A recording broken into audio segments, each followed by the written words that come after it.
보고 싶었습니다. 다양하게 사랑했으면 좋겠습니다. 예. 오늘 말씀은 좀 이렇게 우리가 계속 시리즈로 보고 있는 걸 잠깐 멈출게요. 이렇게 멈추고 로마서 말씀을 좀 나누고 할 텐데요. 지금 사도행전 계속 살펴보고 있는데, 제가 이제 그 다음 주, 다다음 주 좀 이렇게 흐름이 끊길 것 같아서 이제 그 사도행전 2부에 해당하는 그 사도 바울의 전도 여행을 시작하기 전에 일단은 한번 좀 잠깐 이렇게 끊고 이제 다시 사도행전 13장부터 아마 시작하게 될 텐데요. 이제 그렇게 사도행전 시리즈를 진행하고요. 오늘은 로마서 말씀 함께 나누겠습니다. 로마서 8장 31절에서 39절까지 말씀 우리 함께 읽고 교독하고 말씀 살펴보도록 하겠습니다. 8장 31절부터 39절인데요. 제가 먼저 읽고 그 다음 여러분 읽고 번갈아 가면서 읽도록 하겠습니다. 제가 먼저 읽겠습니다. 그런즉 이 일에 대하여 우리가 무슨 말 하리요? 만일 하나님이 우리를 위하시면 누가 우리를 대적하리요?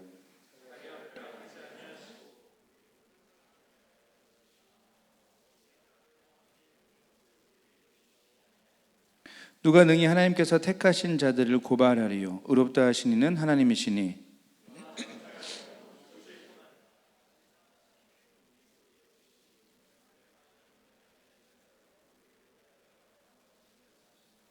누가 우리를 그리스도의 사랑에서 끊으리요? 환난이나 공고나 박해나 기근이나 적신이나 위험이나 칼이랴.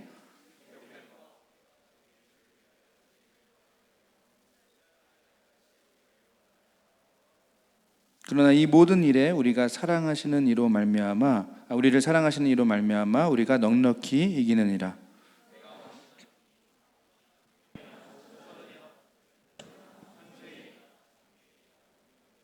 높음이나 깊음이나 다른 어떤 피조물이라도 우리를 우리 주 그리스도 예수 안에 있는 하나님의 사랑에서 끊을 수 없으리라. 아멘. 감사합니다.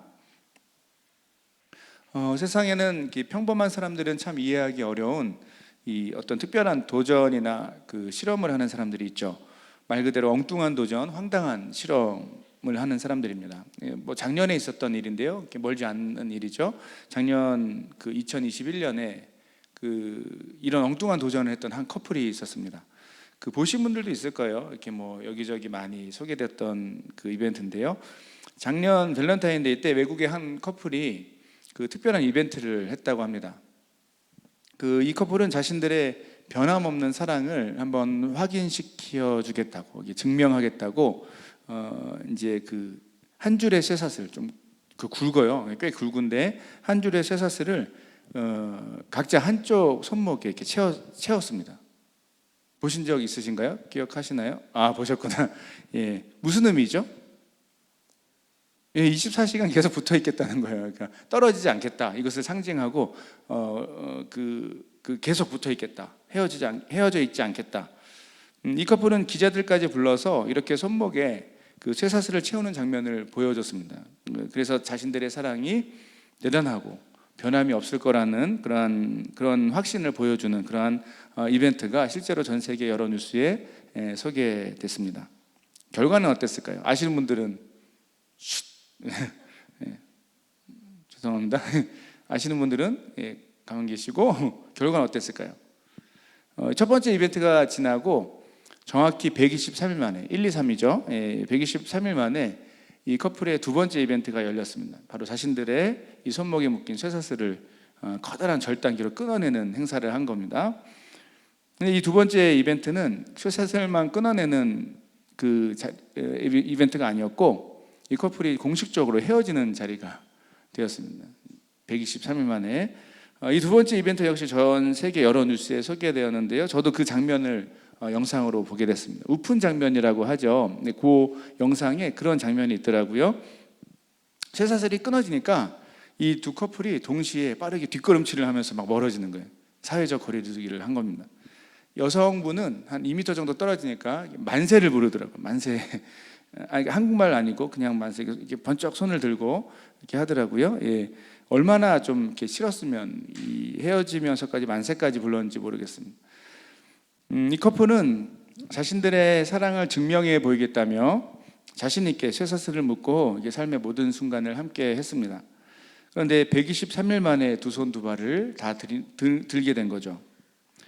이들의 이야기를 들어보니 24시간 함께 묶여 있는 것이 생각보다 참 힘든 일이었다, 괴로운 일이었다, 이런 얘기를 하는 거예요. 이런 거는 사실 실험까지 하지 않아도 알 수 있는 거 아닌가 싶은데, 묶여가지고 두 사람 같이 123일을 지냈는데 어떻게 편하겠습니까? 불편함과 괴로움을 123일 만에 실험을 통해 알았다는 겁니다. 그런데 단순히 이 생활의 불편함 때문에만 이 커플이 헤어진 것은 아니겠죠. 문제는 이렇게 함께하는 동안 서로가 정말 안 맞는다, 안 맞는다, 나랑 안 맞는다는 사실을 확인하게 된 겁니다. 특히 이제 그 상대방과 계속 함께하기 위해서는 자기가 좋아하는 것들을 포기해야 한다는 것이 가장 견디기 어려웠다는 거죠. 이것도 뭐 실험까지 안 해도 알 수 있는 건데, 이 커플은 쇠사슬에 묶여서 123일을 지나면서 이 사실을 알았다는 겁니다. 물론 뭐 좀 과장된 이벤트죠. 그리고 예상하기로는 꼭 단순히 정말 진심으로 했다기보다 어떤 기자들까지 부른 거 보면 뭔가 의도성도 있는 거 보이고 있는 것 같기도 하고, 하여튼 그렇습니다. 여러분은 이 커플의 도전에 대해서 어떻게 생각하십니까? 그냥 한 번에 웃긴 이벤트로 생각할 수 있는데, 저는 이 이벤트에서 모든 인간이 갖고 있는 어떤 하나의 간절한 열망을 다시 한번 떠올려보는 기회가 됐습니다. 이렇게 황당하고 엉뚱한 도전까지 하진 않죠. 그런데 세상의 모든 사람이 아무도 모르는 곳에서 혼자 있는 그 자리에서, 자신의 방에서, 자신의 책상 앞에서 부인할 수 없는 순간순간 다가오는 그러한 느끼게 되는 간절한 열망, 그 열망이 있다는 것이죠. 그 열망이 뭘까요? 그것은 모든 사람은 실제로 영원히 변치 않는 사랑에 대해서 갈망하고 있다는 겁니다. 그리고 그 사랑을 증명받고 싶어 한다는 거예요. 이해하시나요? 우리 모두에게 이런 열망이 있는 것을 정직하게 돌아보면 느끼게 됩니다. 자, 그런데 이런 모든 인간의 공통적인 열망에 대해서 성경은 단호하고 확신 있는 대답을 우리에게 주고 있습니다. 그 대답은 영원히 변치 않는 사랑은 오직 살아계신 하나님 안에서만 제대로 찾을 수 있고, 두 번째는 증명에 관해서 그 하나님의 사랑은 예수 그리스도 안에서 완전하게 증명되었다라는 것입니다.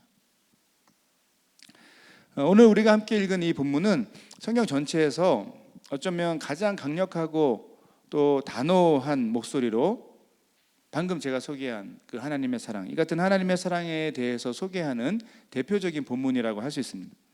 특별히 오늘 본문에서 사도 바울의 목소리를 잘 듣다 보면 우리 어떤 공간에 와 있는 것 같아요. 어떤 공간일까요? 예배당? 네. 재판정에 와 있는 듯한 느낌을 들지 않습니까? 그러니까 치열하게 법리를 다투는 재판정에 앉아 있는 듯한 느낌을 받습니다. 실제로 본문에는 고발이라는 단어도 나오고 정죄와 같은 법적 용어들이 사용되기도 하죠. 바로 이 자리에서 마치 이 판사가 최종 판결을 내리듯이 사도 바울은 하나님의 사랑을 확정적으로 선포하고 있습니다. 본문의 마지막 38절과 39절에 보면, 좀 줄여서 읽겠습니다. 38절 39절 보면, 내가 확신하노니 우리 주 그리스도 예수 안에 있는 하나님의 사랑에서 끊을 수 없으리라 라고 단호하게 이야기합니다.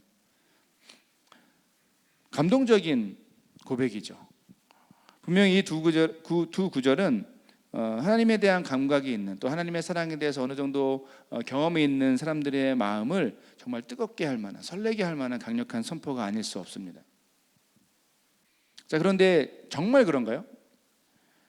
여기 계신 우리 모두에게 다시 스스로에게 또 질문해 보면 정말 그럴까요? 여기에 동의가 되십니까? 내가 확신하노니 우리 주 그리스도 예수 안에 있는 하나님의 사랑에서 끊을 수 없으리라. 생각보다 사람들의 반응이 실제로는 그렇게 좋지 않을 수 있습니다.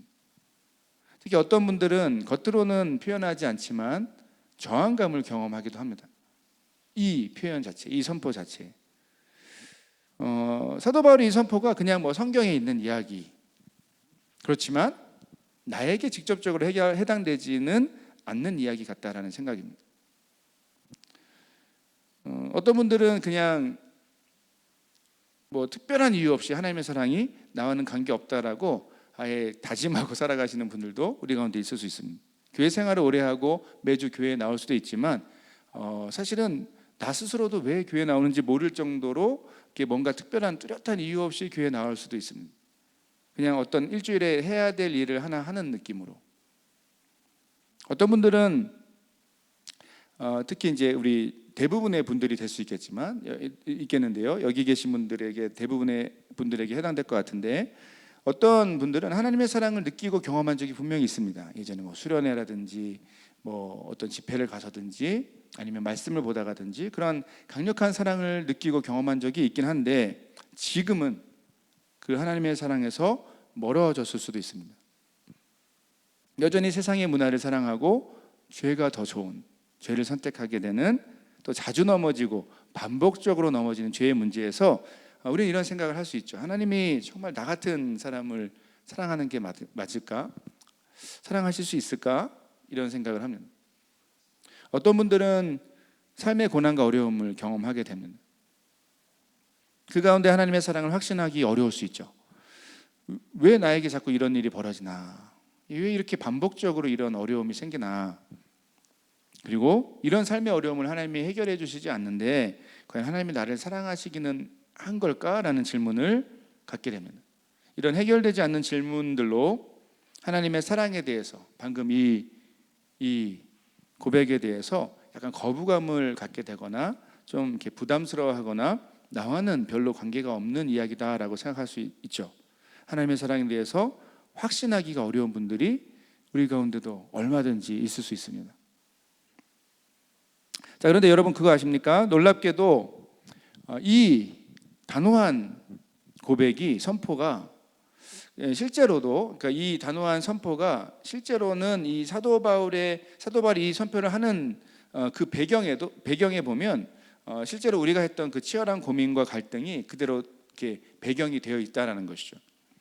오늘 본문을 한 장만 앞으로 한번 넘겨볼게요. 한 장만 앞으로 넘겨서 로마서 7장을 보시면 사도 바울은 치열하게 내적 갈등을 겪고 있는 어떤 한 사람의 마음을 이 사도 바울 자신의 목소리로 이렇게 대신 표현하는 것처럼 보입니다. 로마서 7장 21절에서 24절을 한번 같이 읽어보겠습니다. 21절부터 시작. 그러므로 내가 한 법을 깨달았노니 곧 선을 행하기 원하는 나에게 악이 함께 있는 것이로다. 내 속사람으로는 하나님의 법을 즐거워하되 내 지체 속에서 한 다른 법이 내 마음의 법과 싸워 내 지체 속에 있는 죄의 법으로 나를 사로잡는 것을 보는도다. 오호라, 나는 곤고한 사람이로다. 이 사망의 몸에서 누가 나를 건져내랴. 오호라, 나는 곤고한 사람이로다. 평소에 잘 쓰지 않는 표현이죠. 쉽게 좀 바꿔보면 이런 겁니다. 와, 진짜 난 진짜 정말 비참하고 절망적인 사람이구나. 그런 인생이구나. 오호라, 나는 곤고한 사람이로다. 왜 이렇게 비참하고 절망적인가요? 왜 이런 고백을 할까요? 그는 자신의 안에 있는 죄의 영향력을 발견하게 됩니다. 거기서 전혀 자유롭지 못한 자신의 모습을 확인했기 때문입니다. 두 가지 마음이 동시에 있습니다. 하나님을 사랑하고 그 사랑을 알아가고 그 사랑을 누리기 원하는 마음도 있습니다. 어쩌면 간절할 수 있습니다. 하지만 현실은 나의 대부분의 선택은 그렇지 못합니다. 죄에 더 많이 기울어져 있고, 또한 세상에 이미 가득한 죄의 영향력 가운데 계속 치이고 거기에 피곤하고 지쳐 있는 것이죠. 곤고한 사람이로다. 이 영적 갈등과 고민을 어떻게 표현합니까? 그는 이 사망의 몸에서 누가 나를 건져내랴라고 표현합니다. 비유적인 의미로 보면 이런 거예요. 몸은 살아있는데 생명력이 없는, 생동감이 없는 상태, 살아있으나 죽은 것 같은 모습. 뭐 그런 의견도 있습니다. 이게 이제 예전에 로마의 형벌 중에 이 사망의 몸이라는 형벌이 있었다라고 주장하는 분도 있으세요. 그러니까 제가 아직 근거를 못 찾아가지고 뭐 확정적으로 말씀 못 드리겠는데 이제 이런 표현을 쓰더라고요. 이 사망의 몸이라는 형벌이 이런 거예요. 이런 거라는 거예요. 형벌인데 이 사망의 몸이 형벌이 내려지면 그 사람은 살아있는 사람이 죽은 시체하고 같이 묶이게 됩니다. 눈과 눈을 마주하고 코와 코를 마주하고 입과 입을 마주하고, 물론 같은 사이즈의 시체를 구해야 되는지 모르겠는데 어쨌든 그렇게 하고 같이 묶습니다. 그리고 뭐 이렇게 구별된 공간이든지 아니면 산채로 매장을 한다든지, 그렇게 되면 어떤 결과가 나올까요? 시체가 썩어가면서 같이 내 몸에 살아있는 그 피부도 썩어가는 그것을 경험하게 되는 거죠. 뭐 역사적인 고증 자료를 제가 아직 확인을 못 해가지고 맞는지는 모르겠지만, 근데 실제적으로는 우리의 상태를 잘 표현한 것처럼 보입니다. 죽은 몸에 묶여서 생명력 없이 살아있지만 그냥 이렇게 죽어가는 상태, 우리의 모습이라고도 볼 수 있죠. 여러분, 안타깝지만 우리는 인생을 살다가 원치 않지만 인생을 살다가 또 그리고 믿음의 길을 걷다가 이런 상태를 종종 경험하게 됩니다. 어쩌면 자주 경험하기도 합니다. 우리가 얼마나 죄인인지 알게 되는 순간 이런 감각을 갖게 되죠. 또한 우리가 경험하는 인생의 어려움의 문제, 아까 설명했던 고난과 고통의 문제를 마주할 때, 근데 사실은 내가 할 수 있는 것이 아무것도 없는 것을 느낄 때, 무기력하기만 한 자신의 모습을 발견할 때, 그리고 무엇보다 하나님의 존재와 사랑이 전혀 그냥 감정적으로 느껴지지 않을 때, 그때 우리는 어떻게 됩니까?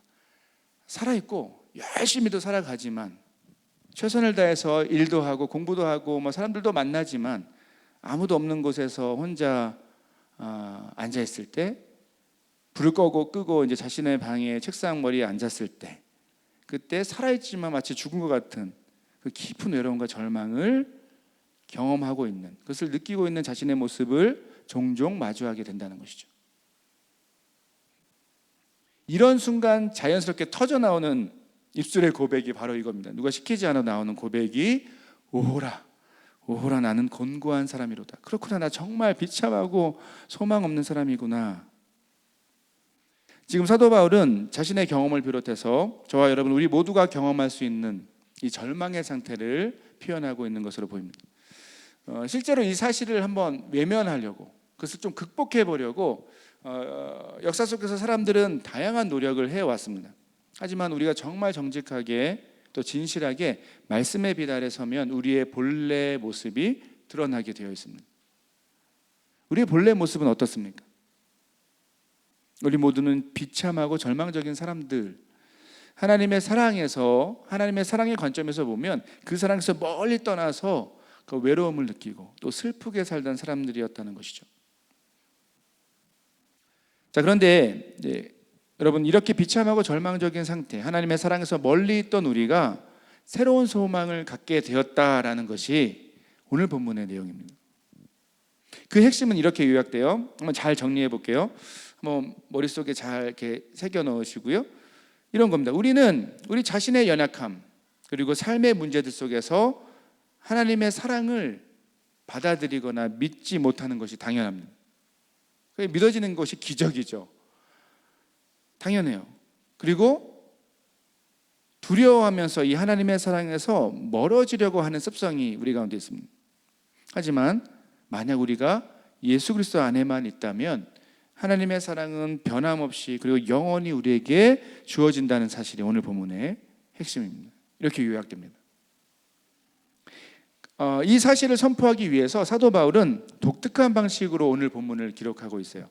자, 구체적으로 사도 바울은, 여러분도 느꼈는지 모르겠지만 오늘 본문을 쭉 읽다 보면 우리가 머릿속으로 어떤 가상의 인물을 머릿속에 떠올리게 만듭니다. 그리고 그 가상의 인물과 마치 지금 사도 바울은 디베이트를 하는 것처럼, 논쟁을 하는 것처럼 이 본문을 쓰고 있습니다. 이 가상의 머릿속에 떠오르는 그 누군가는 누구입니까? 그 가상의 논쟁자는 누구이죠? 그 논쟁자가 하는 역할은 이겁니다. 우리로 하여금 하나님의 사랑에 대해서 의심하도록, 그 사랑을 받아들이지 못하도록 만드는 누군가입니다. 사탄이라고 말해도 좋고 우리 내면에 믿음 없는 목소리라고도 해도 됩니다. 자, 중요한 것은 이 공격자가 하는 일은 무엇이죠? 근거를 갖고 공격합니다. 첫 번째, 우리의 죄를 보면, 우리의 삶의 모습을 보면, 또 우리가 처한 삶의 어려움과 고난의 환경을 보면 하나님이 우리를 사랑하지 않는 것이 분명하다라고 지금 주장하고 있는 것입니다. 자, 이 가상의 그 공격자에 대해서, 적대자에 대해서 사도 바울은 오늘 본문에서 이 주장을 순서대로 이어지는 어떤 5가지 근거를 갖고 반박을 합니다. 그게 아니다라고 얘기해요. 그리고 그 근거 때문에 결론적으로 하나님의 사랑은 확실하다라고 오늘 본문에서 주장하고 있는 것입니다. 하나하나 살펴보도록 하겠습니다. 먼저 31절에서 만일 하나님이 우리를 위하시면 누가 우리를 대적하리요? 라고 먼저 말을 시작합니다. 하나님이 우리를 위하시면 누가 우리를 대적하리요? 쉽게 말하면 무슨 뜻인가요?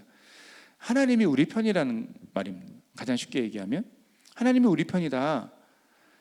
네가 아무리 까불어도 하나님은 우리 편이다. 자, 그런데 그 사실, 하나님이 우리 편이라는 사실을 어떻게 믿을 수 있겠습니까? 그 근거는 뭡니까?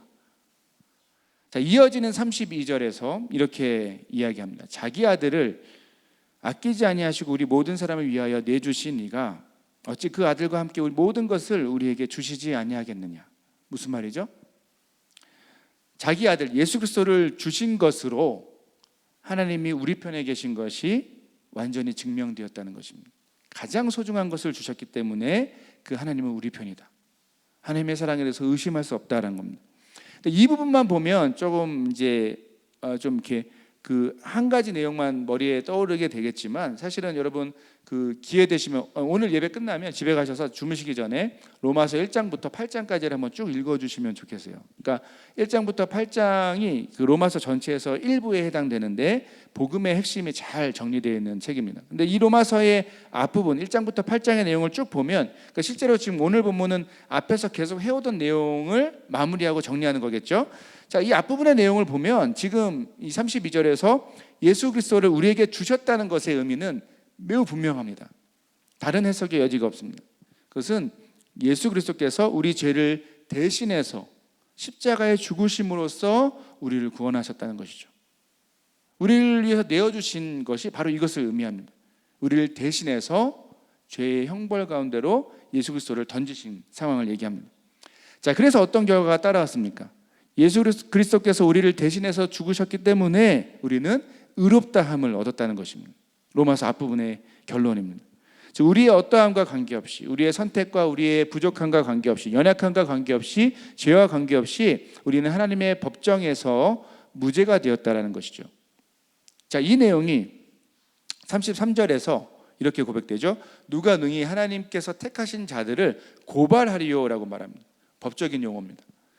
자, 그리고 법적으로 무죄가 되었기 때문에 34절에서 뭐라고 얘기합니까? 거기에 따라오는 결과가 뭐죠? 법적으로 무죄가 되었기 때문에 거기에 대한 책임이나 양심의 가책이 필요 없다. 누가 정죄하리요라고 말합니다. 어느 누구도 우리를 죄인이라고 손가락질하거나 계속해서 욕할 수 없다는 것을 의미합니다. 자, 그런데 마지막으로 이 모든 논의를 결론 짓는 한마디 말씀이 그 근거가 더 있죠. 이렇게 우리를 위해 자신을 내어주신 사랑, 바로 예수 그리스도의 사랑은 완전하고 영원해서 한 번 주어지면 결코 변하거나 사라지지 않는 특징이 있다는 것입니다. 연약한 인간의 사랑은 바뀌고 변합니다. 하지만 모든 사랑의 근원이자 모델이신 그 예수 그리스도의 사랑은 결코 변하지 않습니다. 여러분, 그분이 이거 잘 기억하셔야 됩니다. 예수님이, 만약 우리가 예수 그리스도 안에 있다는 것은 예수님이 먼저 우리를 사랑하셨기 때문에 우리에게 소망이 있는 것이죠. 우리가 선택하면 그 선택은 계속 바뀌게 되겠지만, 지금 로마서에서 얘기하는 것은 그분이 먼저 우리를 사랑하셨다. 심지어 우리가 아직 죄인이었을 때에 우리를 먼저 사랑하셨다는 것입니다. 그래서 사도 바울은 35절에서 이렇게 말합니다. 누가 우리를 그리스도의 사랑에서 끊으리요? 이 5가지 내용에서 볼 수 있듯이 사도 바울은 하나님이 우리를 사랑하신다 이 사실을 좀 이렇게 흐름을 갖고 설명하고 논증하고 있는 것입니다. 증명하고 있는 것이죠. 이런 느낌입니다. 하나님의 사랑을 한번 부정해 보려는, 그것을 부인해 보려는, 그것을 받아들이고 싶지 않아 하는 그 누군가가 계속해서 주장하는 어떤 내용들에 대해서 이 사도 바울은 그것을 무너뜨리려고 하는 것이죠. 단순히 감정에만 호소하는 것이 아닙니다. 아니면 제발 믿어줘, 사실이야, 하나님 널 사랑해, 이런 얘기가 아닙니다. 하나님의 사랑을 부정해 보려고 하는, 어떤 부인해 보려고 하는 다양한 목소리들이 실제로 우리 세상 가운데 있는데, 그 목소리들을 무너뜨리면서, 이 성경의 내용을 갖고 진리의 내용으로 무너뜨리면서 우리를 막다른 골목으로 몰아가는 것처럼 보입니다. 우리 안에도 계속 그런 마음이 있기 때문에 하나님의 사랑을 부정해 보려는, 그것을 부인해 보고 거기서 계속 멀어지려는 마음이 있기 때문입니다. 근데 우리를 막다른 골목으로 계속 몰아갑니다. 자, 그런데 하나님의 사랑을 부인해 보려는 더 이상의 핑계를 찾을 수 없는 지점이 생깁니다. 그 막다른 골목에 이르면 우리는 마침내 우리의 모든 비참함과 절망을 뛰어넘을 수 있는 진짜 자유와 행복의 문을 그때 비로소 열게 됩니다. 이미 로마서 앞부분에서 쭉 설명해 온 내용입니다. 바로 예수 그리스도의 십자가, 그의 대속의 은혜를 마주하면서 이제 그 예수 그리스도의 십자가를 로마서 앞부분부터 쭉 읽어온 그 누군가가, 그 내용을 쭉 묵상한 누군가가 이제 더 이상 피할 수 없는 그 마지막 공간에서 그의 대속의 은혜를 마주하면서 무릎을 탁 치면서 결국 그것이 나를 향한 것임을 인정하는 바로 그 한 사람에게 비로소 하나님께서 주시는 놀랍고 강력한 믿음의 고백이 터져 나오는 것이죠. 사도 바울은 그의 이 경험을 이렇게 고백하는데요. 다시 본문 38절과 39절입니다. 우리 한 목소리로 읽어보겠습니다. 시작. 내가 확신하노니 사망이나 생명이나 천사들이나 권세자들이나 현재일이나 장래일이나 능력이나 높음이나 깊음이나 다른 어떤 피조물이라도 우리를 우리 주 그리스도 예수 안에 있는 하나님의 사랑에서 끊을 수 없으리라. 우리가 이미 살펴본 것처럼 사도 바울을 비롯한 모든 인간의 상태는 분명했습니다. 여러분, 정직하게 우리의 삶을 돌아보면 우리가 인정할 수밖에 없는, 나올 수밖에 없는 고백이 있죠. 오호라 나는 공고한 사람이로다.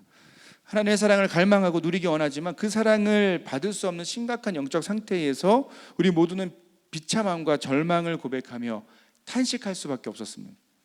자신의 무지함, 뿌리 깊은 죄, 해결되지 않는, 해결하고 싶지 않은 그런 죄의 모습들, 해결할 수 없는 삶의 문제들, 그 가운데 하나님의 사랑을 부정하고 그 사랑을 부인할 수밖에 없었던, 그 사랑을 피하고자 했던 우리의 삶이었죠. 자, 하지만 예수 그리스도의 십자가를 마주하고 이를 통해 나타난 하나님의 사랑을 한번 마주하면 그 탄식의 변에 놀라운 확신의 노래가 우리 입술에서 흘러나오게 되었습니다. 여러분, 이것이 신앙의 급격한 변화이죠. 이게 회심이라고 하는 삶의 변화의 내용입니다. 예수 그리스도의 십자가의 사랑을 근거로 우리에게 소개되고 있는 이 하나님의 사랑을 말씀을 통해서 마주하게 되면 그때 우리의 죽은 영혼이, 생명력 없는 영혼이 살아나게 되는 것이죠. 이 놀라운 변화는 어떻게 일어나게 됩니까? 이것은 하나님의 사랑에서 멀어져서 그냥 방황하기만 하던, 멀리 떨어져서 살아가던 그 한 사람이 예수 그리스도의 십자가를 제대로 바라볼 때 일어나는 기적입니다. 한순간에 예전에 있었던 첫사랑의 기억일 수도 있고 계속해서 우리 삶에 반복되는 경험이기도 합니다. 하나님으로부터 하나님의 사랑을 거절하고 멀리하고 받을 수 없어서 계속해서 도망하던 그 누군가가 그 자리에서 멈춰서 예수 그리스도의 십자가를 제대로 바라보고 마주할 때 나타나는 그 회복이죠. 그 사랑을 마주할 때 우리는 우리 삶을 채우고 있는 어둠과 절망, 좌절과 두려움, 고민과 걱정이 사라지는 그런 경험을 예전에도 했고 지금도 할 수 있다는 것입니다. 오래전 이야기가 됐는데 제가 결혼 전 교제할 때 얘기입니다. 제 아내하고 교제할 때 일관성 있게 저 아내하고 교제하고 결혼했습니다. 공식적으로 그래서 공식적으로 제 아내 그렇습니다. 어쨌든 그때 교제할 때 이게 당시 여자친구가 우리 구혜선 씨가 제 아내 이름이 참고로 제 아내 이름이 구혜선입니다. 종종 나 얼마나 사랑해라고 이렇게 질문을 합니다. 꼭 이렇게 물어보더라고요. 그러면 저는 어떻게 대답했을까요? 이제 뭐 들으신 분들도 있을 텐데 아주 귀엽게 요만큼이라고 대답을 합니다. 그럼 이 여자친구가 놀라지 않겠습니까? 이렇게 그거밖에 사랑하지 않냐? 그러면 어떻게 제가 대답할까요? 요만큼 빼고 다 이렇게 진짜 귀가 빨개지는 것 같은데 여러분 한 번씩 제 퍼미션 드릴 테니까 그냥 여러분의 말로 하셔도 됩니다. 예. 이제 원래 제 얘기 잘 안 하는데 어쨌든 예, 그렇습니다. 그 설교를 처음 시작할 때 나눴던 짧은 이야기 기억하시죠? 쇠사슬로 묶어서 사랑을 증명하려고 했던 한 커플의 이야기. 또 조금 전에 제 아내와 제가 교제 때 나눴던 이야기. 사람은 누구나 자신이 받는 사랑에 대해서 확인하고 싶어합니다. 증명받고 싶어하죠. 그 수량을 얼마나 되는지 알고 싶어합니다. 그 사랑받지 않고 인간이 살 수 없기 때문에 그렇습니다. 사랑받지 않고는 살 수 없는 연약한 인간이 실제로 여러분 우리의 전 인생과 이 경험들 안에서 가장 본질적으로 고민하는 질문이 놀랍게도 이것입니다. 남녀노소 모두가 다 마찬가지입니다. 아기 때는 아기 때대로, 좀 커서는 커서, 중년의 때에도 사랑은 필요하고요. 그 다음에 노년의 때에도 사랑받고 싶은 그 사랑을 확인받고 싶어하는 그 마음은 모든 인간의 본능과 같은 삶의 방향이죠. 실제로 이 질문에 대해서 전혀 답을 얻지 못하잖아요. 그럼 사람들은 정말 최악의 절망에 빠지고, 그래서 가장 심한 경우는 자신의 목숨도 내려놓는 경우도 많습니다. 삶의 의미를 찾을 수 없죠. 내가 사랑받는 존재인가? 이 질문에 대한 답을 얻지 못하면 우리의 삶은 가장 심각한 절망에 빠지게 됩니다. 나는 과연 지금 사랑받고 있는 존재인가? 우리 모두가 알고 싶어하는 핵심적인 질문입니다. 이런 점에서 이렇게 한번 상상해 봤으면 좋겠습니다. 우리가 하나님께 제 아내가 했던 질문을 거꾸로 해보는 겁니다. 하나님 나를 정말 사랑하시나요? 자, 근데 내가 생각하면 나의 이런 연약함과 부족함, 이렇게 심각한 죄를 졌는데, 이렇게 하나님을 사랑하지 않는데, 그런 죄의 모습에도 나를 사랑하십니까? 나의 해결되지 않는, 변하지 않는 삶의 문제들 가운데서도 하나님 나를 과연 사랑하십니까? 나는 그 변화되지 않는, 해결되지 않는 삶의 문제들 때문에 하나님 원망되거든요. 하나님 사랑하고 싶지 않거든요.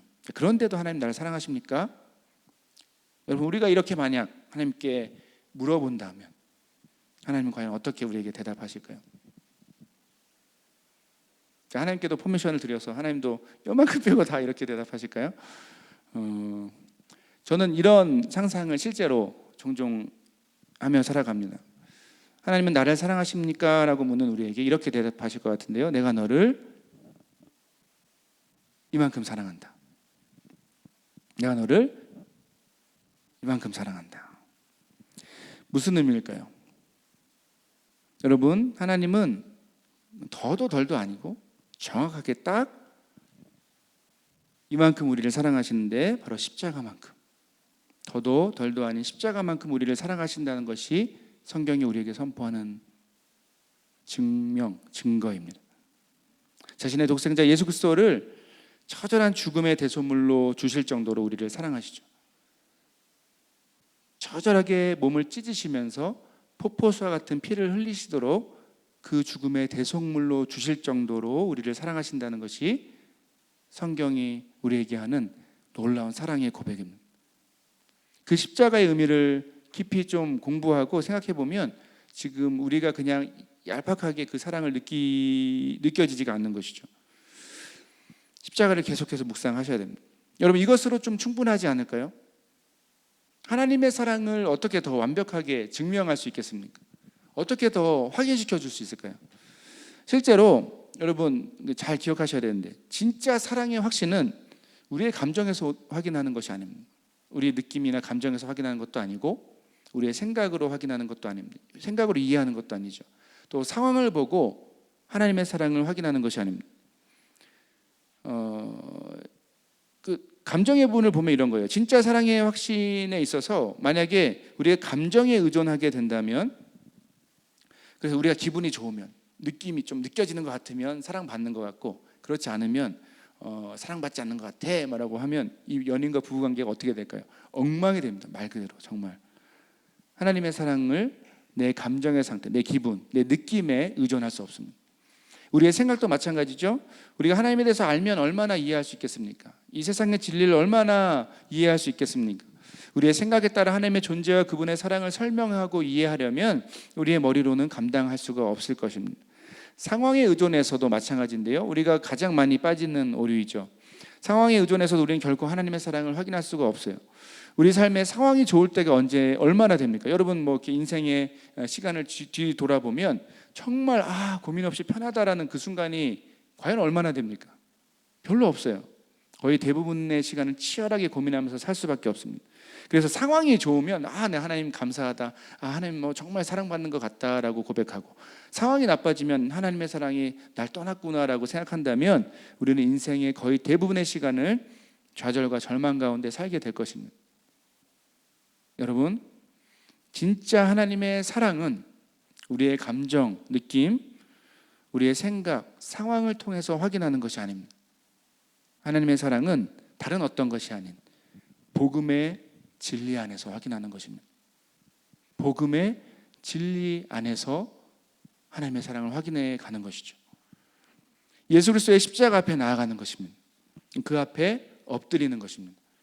나의 연약함, 나의 절망, 나의 의심과 두려움, 나의 외로움과 답답함을 여러분 끌어안고, 외면하는 것이 아니라 그거조차도 끌어안고 씨름하면서 십자가 앞에 나아가서 엎드리는 것입니다.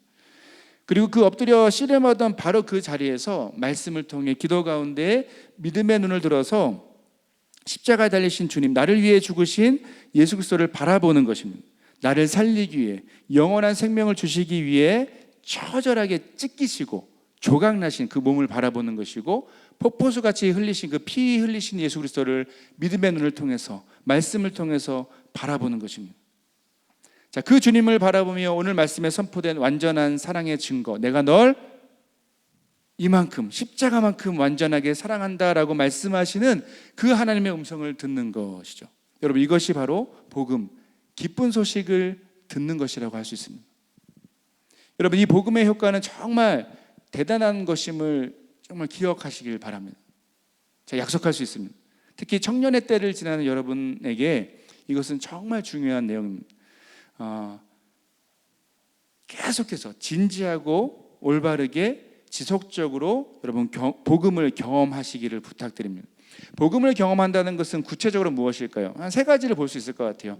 복음을 경험한다는 것은 하나님을 모르고 이제까지 그냥 자신의 힘과 능력으로 살던 사람들이 예수 그리스도 안에 나타난 그 하나님의 사랑을 처음으로 마주하게 되고, 거기에 감격하게 되고, 거기에 사로잡히게 되어서 이제 담대하게 하나님께 더 가까이 나아가는 것, 이것이 복음을 경험하는 것입니다. 복음을 경험한다는 것은 또 이런 부분도 있습니다. 죄의 문제로 좌절하고 하나님, 나 같은 것은 사랑할 수 없어라고 얘기하는 그 엉뚱한 믿음의 고백 가운데, 그래서 하나님으로부터 멀어진 사람들이 다시 한번 자신들이 잃어버렸던, 잊고 있었던 그 진리를 향해서 나아가서 그 예수 그리스도의 십자가의 공로를 의지하며 믿음으로 계속해서 하나님께 다시 나아가기로 결정하는 것이 복음을 경험하는 것입니다. 복음을 경험한다는 것은 다양한 삶의 고난과 어려움이 있습니다. 거의 대부분의 시간이 어렵고 고통스럽습니다. 그래서 비록 흔들리고 참 아파하고 괴로워합니다. 하지만 예수 그리스도의 사랑을 통해 나타난 하나님의 사랑을 믿기 때문에 아주 엎드려지지 않고 포기하지 않고 믿음의 길을 걸어가는 것이기도 합니다. 다 이해가 돼서 그렇게 가는 것이 아니라 흔들리고 아파하고 눈물 흘리면서, 그렇지만 예수 그리스도의 십자가를 통해 나타난 그 하나님의 사랑을 믿기 때문에 포기하지 않고 믿음의 길을 걸어가는 것이죠. 여러분, 우리가 예수 그리스도를 처음 만났을 때나 오랜 신앙생활을 하고 있을 때나 이 복음의 능력을 실제로 생생하게 체험해야 우리는 참된 생명력을 소유할 수 있게 됩니다. 이 복음의 능력을 떠나면 우리는 오호라 나는 곤고한 사람이로다 라고 늘 탄식하며 살 수밖에 없습니다. 우리의 입술은 불평과 불만, 좌절과 침체만이, 그 우울한 고백만이 나올 수밖에 없죠. 자, 그러나 예수 그리스도 안에 나타난 하나님의 영원하고 완전한 사랑, 이 복음의 빛 아래 나아간다면 상황은 좀 달라집니다. 우리는 이 복음의 빛 아래서 영원히 변하지 않고 완전한 그 하나님의 사랑 안에 살아가는 그 놀라운 은혜를 바라볼 수 있게 되는 것입니다. 사랑하는 여러분, 오늘 말씀을 통해 저와 여러분 우리 모두가 이 복음의 빛 아래 다시 한번 나아가게 되길 기대합니다. 그리고 영원하고 변함없는 그 하나님의 사랑을 다시 한번 확신하게 되시기를 부탁드립니다. 교회 처음 오셨거나 비록 교회에 오래 다녔지만 이 하나님의 사랑이 그냥 여전히 멀리 느껴지는 분들이 계시다면 오늘 말씀의 빛 아래서 오라 나는 곤고한 사람이로다 라고 고백할 수밖에 없는 여러분의 삶의 본질을, 여러분 내면의 본질을 발견하시게 되길 바랍니다. 중요한 것은 이런 것입니다. 하나님의 사랑이 필요 없어, 하나님의 사랑을 받지 않고도 난 살 수 있어 라고 고백하는, 그렇게 담대하게 얘기하는 그 착각에서 돌이켜야 합니다.